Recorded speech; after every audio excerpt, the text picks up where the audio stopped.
आज Poonam love marriage करके अपने पापा के पास आई और अपने पापा से कहने लगी, पापा मैंने अपनी पसंद के लड़के से शादी कर ली है। उसके पापा बहुत गुस्से में थे, पर वह बहुत सुलझे हुए शख्स थे। उन्होंने बस अपनी बेटी से इतना ही कहा, मेरे घर से निकल जाओ। बेटी ने कहा, अभी मेरे पति के पास कोई काम नहीं है, हमें रहने दीजिए, हम बाद में चले जाएंगे। पर उसके पापा ने एक नहीं सुनी और उसे घर से बाहर कर दिया।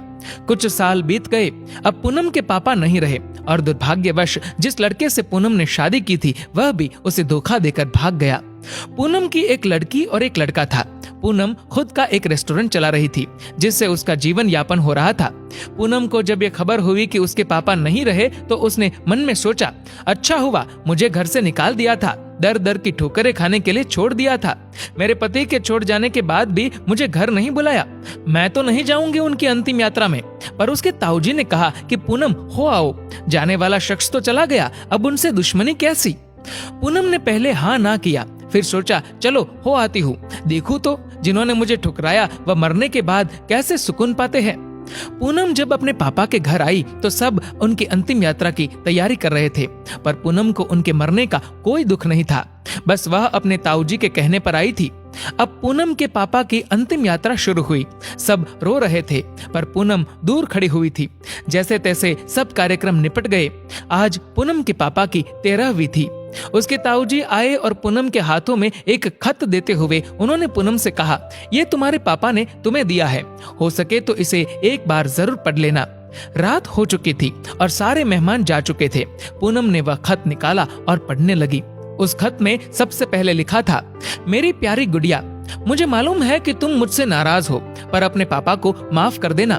मैं जानता हूँ तुम्हें मैंने घर से निकाल दिया था, तुम्हारे पास रहने की जगह नहीं थी, तुम दर दर की ठोकरें खा रही थी, पर मैं भी उदास था। तुम्हें कैसे बताऊं?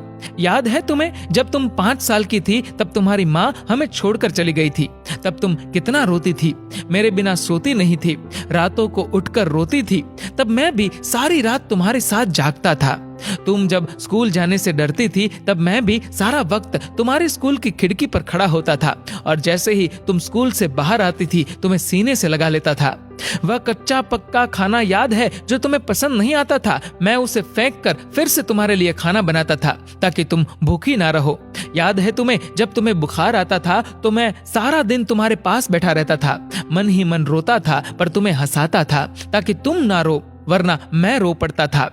वो तुम्हारी पहली बार हाई स्कूल की परीक्षा तुम रात भर पढ़ती थी और मैं सारी रात तुम्हें चाय बनाकर देता था। याद है तुम्हें तुम्हारी पहली जीन्स और छोटे कपड़े, वह गाड़ी, सारी कॉलोनी एक तरफ थी कि ये सब नहीं चलेगा, लड़की छोटे कपड़े नहीं पहनेगी, पर मैं तुम्हारे साथ खड़ा था, किसी को तुम्हारी खुशी में बाधा बनने नहीं दिया। तुम्हारा वह रातों को देर से घर आना, डिस्को जाना, लड़कों के साथ घूमना, इन सब बातों को कभी मैंने गौर नहीं किया, क्योंकि तुम जिस उम्र में थी उस उम्र में ये सब थोड़ा बहुत होता है। पर एक दिन तुम ऐसे लड़के से शादी कर घर आई, वह भी उस लड़के से जिसके बारे में तुम्हें कुछ भी पता नहीं था। तुम्हारा पापा हूँ, मैंने उस लड़के के बारे में सब पता किया। उसने न जाने वासना और पैसों के लिए कितनी लड़कियों को धोखा दिया था, पर तुम तो उस वक्त प्रेम में अंधी थी। तुमने मुझसे नहीं पूछा और सीधी शादी करके आ गई। मेरे कितने अरमान थे कि तुम्हें डोली में बिठाऊं, चांद सितारों की तरह तुम्हें सजाऊं, ऐसी धूमधाम से शादी करूं कि लोग बोल पड़े कि वह देखो शर्मा जी जिन्होंने अपनी बच्ची को इतने नाजों से अकेले पाला है। पर तुमने मेरे सारे ख्वाब तोड़ दिए। खैर, इन सब बातों का अब कोई मतलब नहीं है। मैंने तो तुम्हारे लिए खत इसलिए छोड़ा कि तुमसे कुछ बात कह सकूं। मेरी गुड़िया, अलमारी में तुम्हारी माँ के गहने और मैंने जो तुम्हारी शादी के लिए गहने खरीदे थे वह सब रखे हैं। 3-4 घर और कुछ जमीनें हैं।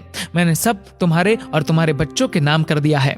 कुछ पैसे बैंक में है जो तुम बैंक जाकर उसे निकाल लेना। और आखिर में बस इतना ही कहूंगा, मेरी गुड़िया, काश तुमने मुझे समझा होता।